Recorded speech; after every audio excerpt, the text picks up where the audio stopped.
ลบมาทางไม่วันนี้ไปพอ4-5 คนไปเฮาไปเอาเลขคนว่า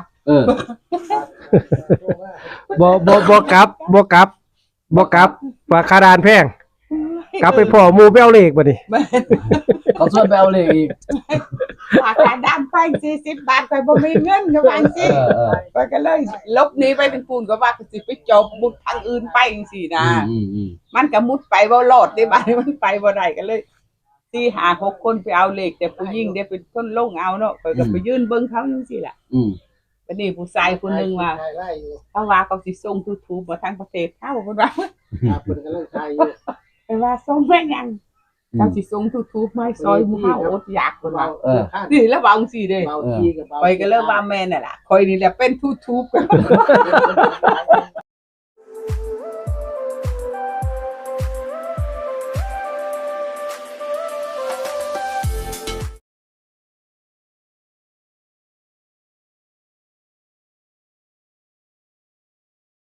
ดีครับยายสวย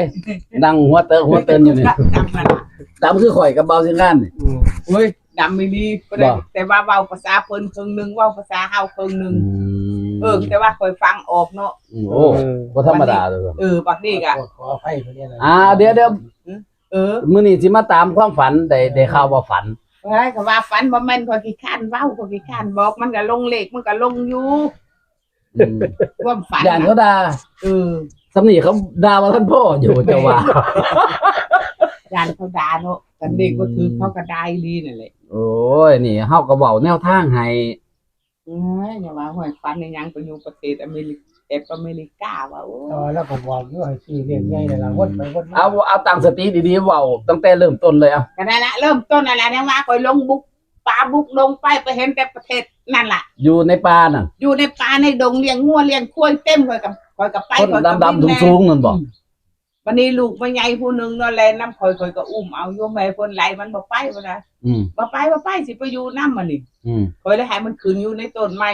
อยู่ต้นน้อยน่ะข่อยก็บินขึ้นนั่นต้นไม้สูงแต่บินบ่ขึ้นข่อยนอนกดจริงๆไปนอนกดมันก็เลยบินบ่ขึ้นโอ้ยเนาะมาดิไปอีกวันนี้ก็ไปพ่อคนที่ไปพ่อแม่ใหญ่น่ะล่ะคนนั่งคุ้มพาจังซี่แหละเพิ่นหนาวเนาะข้อยแล้วว่าโอ้ยแม่ใหญ่คือมาอยู่จังซี่มันน่ะโอ้ประเทศนี้อยู่จังซี่ล่ะพุ่นน่ะ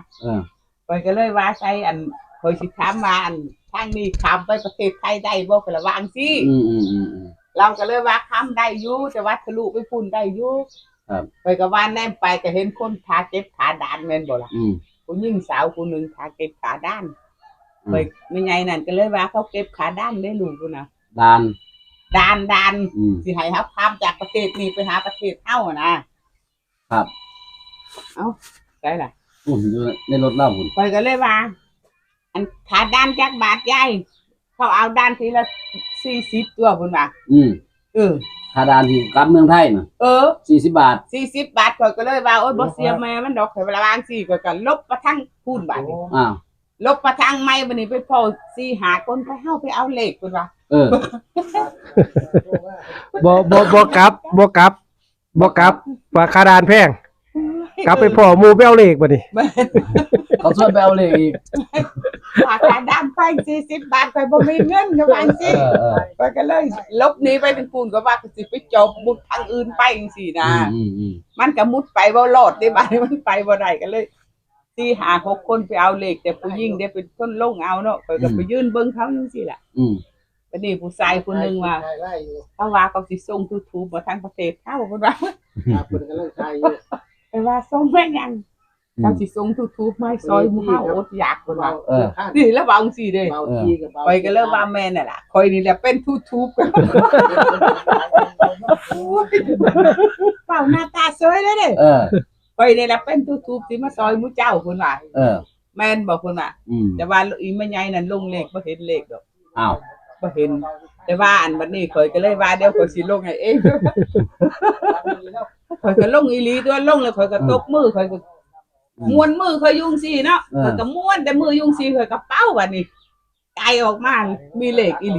ลีบ่อีหลีแล้วโอ้เลขอยู่ในมือเลยเลขอยู่ในฝ่ามือนี่เลขอยู่ในมือข้อยดิอันที่บ่ได้วงกลมมันเป็น700 700 บอก เพราะว่าอันนี้บ่ได้วงกลม โอ้ แต่อันวงกลมนั้นมันหาหก 56แต่ว่าวงกลมนี่มันเป็นสีแดงนี่แหละเคยก็เลยว่าเฮ้ยว งกลมสีแดงอีก เก่าหัวเนาะ อ่า ก็ตื่นขึ้นมาได้เนี่ยไปนั่งคิด อ่า เหมือนวงกลมมันก็สูงเนาะ แต่ว่าเลขอยู่ตรงกลางเนี่ยมันหาหกหกหานี่แหละไป โอ้วงกลม5665 อืม พอลงให้กระเจ้าแล้วข่อยก็หัวไปวันนี้ไปเห็นหัวจังซี่ล่ะข่อยก็ขึ้นบ่ได้บัด อืม ข่อยสิบ่นอนโคตรอีกแล้วก็ว่าสินอนตรงก่อนก็ว่าย่านฟันจอบินบ่ได้ เออ มันก็บินอยู่ได้ล่ะมันก็บินอยู่แต่ว่าบินบ่สูงบันไดก็ว่าโอ้ยเลขนี่ต่ำอ่ะ ตามอีก อยู่ต่ำบ่ ต้องข่อยฝัน โอ้ มันมักฝันแต่วันพระมันจำได้ นั่นสิว่าหลังจากวันพระแล้วก็แสดงมาตามนี่ อืม เพราะว่าเมื่อวานวันพระได้เมื่อคืนนี่ ยาย วัน ส พ ว ระ ยถ้าบ่แม่นวันพระยายสวยบ่ฝันเนาะ บ่ฝัน แม่น อืม บ่ฝันอยู่แต่มัน ฝันจำบ่ได้เออ เออ แต่เมื่อคืนนี่วันพระเขาจำได้ อืม อืม ไปลงเลขหลายหมองอยู่พวกประเทศอเมริกาพาไปลง โอ้ ไปลงหันกับต้นก็บ่ใหญ่เนาะ เออ มันก็มีโมมีหยังน่ะไม่ใหญ่นั่นน่ะเป็นผู้ลง อืม เออ ข้อยก็ยืนเบิ่งเขายุงสิล่ะแต่บ่เห็นเลขไง เออ เอ้ยบ่เห็นเลขก็ข่อยว่าเดี๋ยวข่อยสิลงเองจังสิเห็นก็ละวางสิเนาะ เออ ลงเองเลยบาด โอ้ลงเองเลย เออ เห็นอยู่แต่ว่าโอ้ยแต่ว่ามันสิออกโอ้ยอ่านกระเจ้าเสียเงิน อยากให้เจ้าเสียเงินเนาะ แต่ว่าเป็นแนวทางความฝันเนาะ มันแม่น เออ เพราะว่ามันจักสิออกบ่เขาก็บ่ แต่ ฮู้ นึงก็บอกว่าคำด้านคนก็40 บาทข่อยก็บ่ไปที่มันแพง เออขามด้าน40 บาท เออแพงข่อยก็ว่าข่อยสิโลดนะมาจนได้ก็มาบ่ได้เด้อบ่าวที่ลงอยู่พุ่นล่ะ เออ บ่ได้มา ได้กลับเมืองไทยบ่ฮะเนี่ย บ่ บ่ได้กลับอีก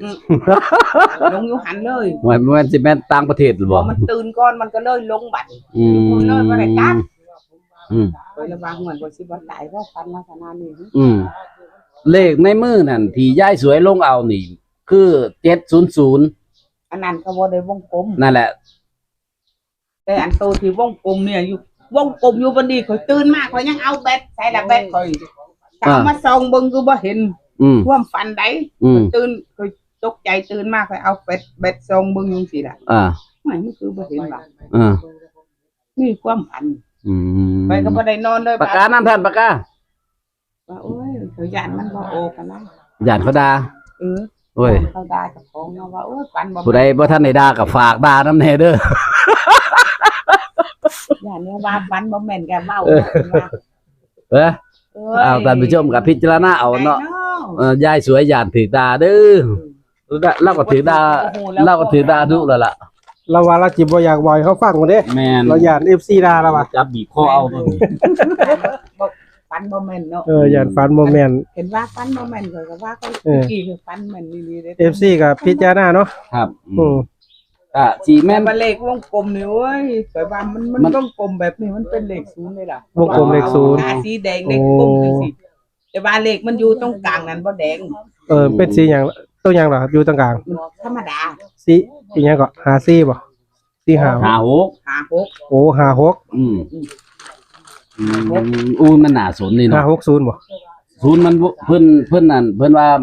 มันวงกลมไว้ เออ วงกลม เขาวงกลมแต่ อืม สองตัวนั่นล่ะ เอ แต่ อ ว่าวงกลมเนี่ยมันเป็นสีแดงนี่ล่ะปากกาสีแดงนี่ล่ะ แต่มันอยู่ตรงกลางนั้นมันธรรมดา โอ้ ชัดเจนเลยว่าโอ๊ยไก่เลขแล้วมื้อเจ้าซื้อเอาโลดวันนี้ก็สิไปเด้อว่า เออ นี่ก็ 700 นี่ก็ลงอยู่พุ่นแล้วบ่ได้ เอก ลับ อบ่ได้กลับเฮือนเลย บ่ได้กลั โอ้ บ ยังอยู่ประเทศนอกเด้อพี่น้องตอนนี้ ยังอยู่ประเทศพวกแอฟอเมริกานั่นล่ะ ยังบ่ทันมาได้ยายสวยอยู่ใกล้อยู่ อืม หาคารถอยู่พี่น้อง วิญญาณบ่เว้าอยู่ เขาวงกลมเลยเด้อ แต่ว่า อืม ขามด้านก็บ่กล้าขามเนาะ อืม แพงโพด40 บาทแล้วว่ะ เอาโซเลขให้เพิ่นเบิ่งแหน่ 40 บาทเพิ่นก็บ่ไปแล้วเนาะ อืม ถ้าด้านนึงยังแพงอะเหลือเกิน โอ้สรุปตัวเลขก็จะแม่น700นี่บ่ได้วงกลม แต่ว่าเลข56นี่เพิ่นวงกลม นี่เพิ่นวงกลมตัวนี้ วงกลมเป็นตัวกลมเนี่ยคือเอาปากกาสีแดง แม่นเอาปากกาสีแดงแต่ว่าเลขมันธรรมดา 56ปากวงกลมทับเลข56แม่นบ่ แม่นวงกลมไว้ วงกลมใหม่คือสิเน้นไว้เลย คล้ายๆว่าเฮามาสัมผัส เออ กับคนฝันหรือว่าตัวเลขเฮาก็สิวงกลมไว้นะ ว่าเน้นตัวนี้ เน้นตัวนี้เด้อ โอ้คนลูกประ ขนลุกอีกแล้วพี่น้อง เจ้าเบิ่งมันเป็นลักษณะนี้ เออ มันเป็นนี่หยัง ครับ แล้วก็40นี่แม่น ขาดาน คาดาน40ในคาดาน ขาดานเพิ่นแต่บ่ได้จ้างหรอกมัน เออ คือมันไม่เงิน แต่ว่า700นี่ขึ้นอยู่แต่เขาบ่ได้วงกลมไว้ บ่ อืม เขาบ่ได้วงกลม เอาท่านผู้ชมกับเบิ่งเอากับสีดายายสวยกับดาพานคอมเมนต์มากก็ได้เด้อ โอ้ยก็ว่าย่านฟันมาแม่นอย่าด่าเด้อพี่น้องเอ้ยเราไปสิฮู้ว่าเลขมันสิออกตัวใดเนาะ เออ กันฮู้กับบกไปผู้เดียวซื้อผู้เดียวโลดล่ะ ไอ้นี่เราคัดเฮาบ่ได้นะเฮาบ่บีบพ่อเอา อันนี้มันฟันกันอยู่ประเทศนอกคุณบ่ได้ลบประเทศไทยเลยว่ะ ครับ ผมเป็นผู้ขีดให้เอง อหย่างนี้ มาถือให้ด่าผมหลด ให้คนถึงยอมเอาไปด่าเลย สิยอมให้ดา เนาะ โอ้กำนันดิอีหยัง700 700 เลขมันสิมาออก700ดอก โอ้ยบางที่เบิ่ง โอ้ผัวขีดอันนี้เลขให้เมียคนกิ้งลูกเน้น ร้อยมันก็ออกแล้ว 800 ยั ยัง ง อ อ อ อก ก เนาะ ก็บ่แน่เด้เนาะมันเป็นแนวทางเนาะบางสิทาง ว่า เนาะ แค่ได้ทางซื่อๆแล้วพี่น้องเอ้ย เบิ่งเพิ่นย่านถือดาพี่น้องเอ้ยเพิ่นบอกเป็นตาสงสารพี่ โอ้ยเลยพี่น้อง โอ้ยเรา เสียงเงินก็4,000 5,000เนาะ มันบ่แม่นแบบว่าคันฝันวันทำปกติข่อยฝันก็ข่อยก็จำบ่ได้เนาะ เออ อันน่ะเป็นวันพระนี่เสือกจำได้ไหม เออ แป แต่ ด ว่าฝันเมื่อคืนนี่เอ้ยลงหอดเลขหลายหมองอยู่ เออ ป่านกับเจ้าละพาไปลง โอ้บ้านเขาเจ้าพาไปลง ต่างประเทศก็มีการลงเอาเลขเนาะ เอาคือกัน เอาคือกันเนาะ แต่ว่าเฮาบ่เห็นเลขเขาลงนั่นล่ะ นี่ก็เป็นแนวทางของยายสวยนะครับในงวดวันที่1 เมษายน ท่านผู้ชมนะครับถือหรือบ่ถือก็ถ้ามักก็เอาบ่มักก็ผ่านเนาะยายช่วยก็แฮงเป็นย่านถือดาวอยู่ว่าซั่นครับผมขอบคุณยายสวยเนาะนะครับ ที่มาเว้าตัวเลขให้ฟังเนาะนะครับครับผม วันนี้ตื่นขึ้นมาก็นั่งห้วยข่อยสิตายอีหลีขึ้นคันข่อยตายเขาอยู่อเมริกาเอ้ยข่อยบ่อยู่ดอกว่ามีแต่คนดำๆ